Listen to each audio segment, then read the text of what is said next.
जरूर बतलाने की कष्ट करें। मैं कष्ट नहीं करूंगा, मैं खुशी के साथ बताऊंगा, क्योंकि यही तो काम है हमारा।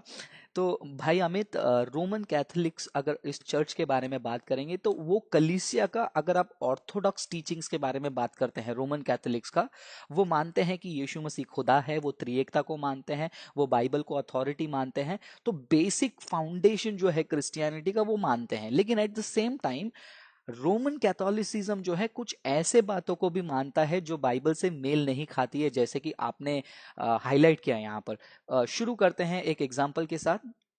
सबसे पहला बाइबल को ले लेते हैं। जब हम लोग नॉर्मल बाइबल के बारे में बात करते हैं, हमारे बाइबल में 66 बुक्स हैं। वैसे हमारा मुंबई में बाइबल कोर्स चल रहा है, तो मैं लोगों को बता रहा हूँ कि क्यों हम 66 बुक ही ऑथेंटिक मानते हैं। उसके क्राइटेरियाज हैं, उनके क्राइटेरियाज में से कुछ क्राइटेरियाज मैं आपको बताना चाहूंगा।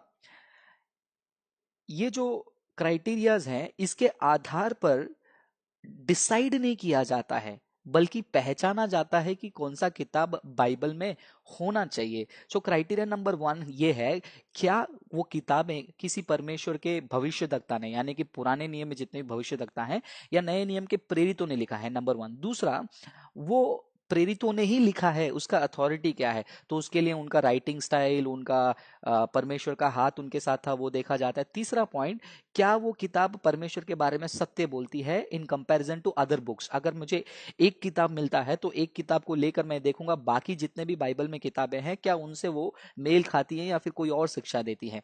चौथा, क्या वो किताब परमेश्वर के सामर्थ का अ,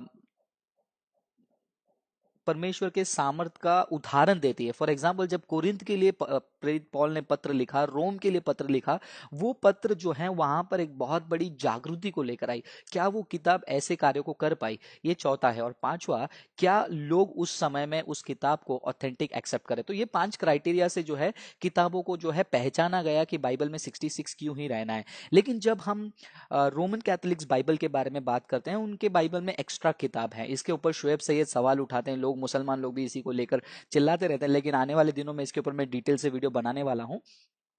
तो ये जो एडिशनल किताबें हैं, इनको अपोक्रिफल राइटिंग्स कहा जाता है।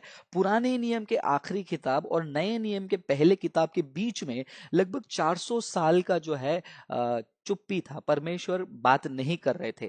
तो वो 400 साल के दरमियान में बहुत सारे किताबें लिखी गई, जिसमें से मैकाबीस है, एस्दरास है, जूडिथ है, टोबित है, और काफी सारे राइटिंग्स है एस्तर के, जर्मया के। सो ये सारे किताबों को जो है रोमन कैथलिक्स उनके बाइबल में ऐड कर लेते हैं। तो एक वहां पर उनका प्रॉब्लम है, और बोलेंगे कि ये किताबों को क्यों नहीं ऐड करना है, क्योंकि जब वो किताब में हम जाते हैं तो हमको ये पता चलता है वो किताब में संतों से प्रार्थना करने के लिए लिखा है। इसलिए आप देखोगे रोमन कैथोलिक जो है संतों से प्रार्थना करते हैं उनके भवन में, मरियम से प्रार्थना करते हैं, मरे हुए लोगों के लिए प्रार्थना करते हैं, और मूर्ति को रखते हैं। तो ये सारी चीजें अनबिब्लिकल टीचिंग जो है वो अपोक्रिफल बुक से आती है। दूसरा, अगर आप रोमन कैथोलिसिज्म के कैटेकिज्म को देखोगे, रोमन कैथलिक्स का जो कैटेकिज्म आता है, सबसे पहला कैटेकिज्म में उनका पहला जो पॉइंट है वो कहता है कि Roman Catholicism is the only remnant church. इसका मतलब क्या होता है कि यही एकमात्र सच्चा कलीसिया है, बाकी सारे इम्प्लिसिटली इसका मतलब ये है कि बाकी सारे कलीसिया जो है वो डेमोनिक है या फिर परमेश्वर की ओर से नहीं है। तो ऐसे एक नहीं बहुत सारे कारण हैं। रोमन कैथलिक्स जो हैं अनबिब्लिकल चीजों को फॉलो करने वाले हैं, सारे नहीं हैं। मैं क्लियरली ये भी बताना चाहूंगा, कुछ रोमन कैथलिक्स हैं वो कुछ कारणवश रोमन कैथोलिक उस कम्युनिटी में होते हुए भी ऑथेंटिक बाइबल को मान रहे हैं, शायद से उनका फैमिली प्रेशर। लेकिन ऐसे लोगों को मैं सजेस्ट करना चाहूंगा और एनकरेज करना चाहूंगा, आप इससे बाहर आइए, और आप भी अपने लिए एक स्टैंड लीजिए। फैमिली कह रहे हैं, वो कह रहे हैं, ये कह रहे हैं, सोचने के बजाय सत्य क्या कह रहा है उसमें आपको आना है। तो ये रोमन कैथलिक्स का एक छोटा सा ओवर